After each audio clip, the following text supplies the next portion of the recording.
Howdy Buckaroos and welcome to the channel. My name is Scorpius. Today I'm sharing some tips that have helped me massively improve at Apex Legends. I've gone from a complete noob struggling to get a single kill with now over 1.5k lifetime kills spread across different legends. I want to start with sensitivity. Shooting your gun accurately in a first-person shooter is pretty important.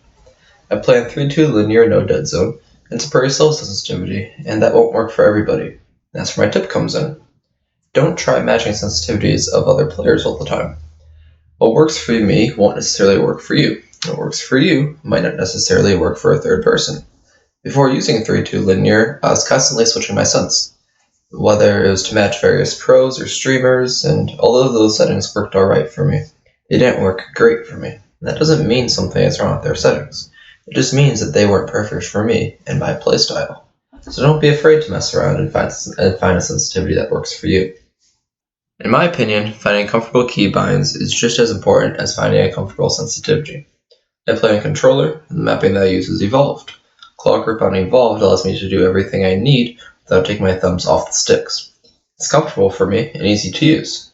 Whether you play a mouse and key or controller, it's vital that all of your buttons and keys are accessible to you at all times. You don't want to be caught in a fight messing up a tactical or a slide jump and having that cost you the game. For controller, I recommend leaving your thumbs on the thumbsticks as much as possible. For mouse and key, try keeping your keybinds as close to one another as possible. This should help you be more responsive in your fights, regardless of what input you play. Moving away from settings, next up is finding a good warm-up. Just as an athlete would warm up in a traditional sport, you should be warming up before a play session. Just like my other two tips, the same warm-up doesn't work for everybody. For myself, 1v1s and mixtape are the best methods of warming up. I might spend a little bit of time in the range, but I prefer combat-oriented warm-up instead. If you're looking to spend time with specific weapons and master the individual recoils, you might want to consider more time in the range. No matter how long you've been playing Apex, a warm-up will be beneficial to improve reaction times, gun skill, and game awareness.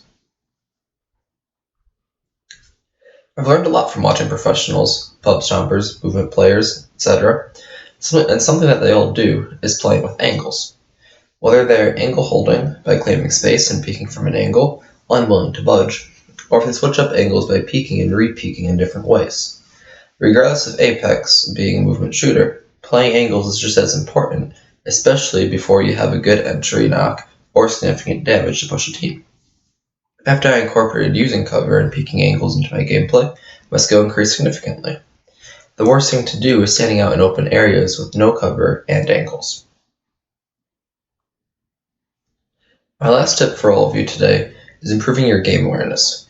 There are multiple levels to having good game awareness, from ring closings to pushing enemy teams to falling back to knowing when to heal.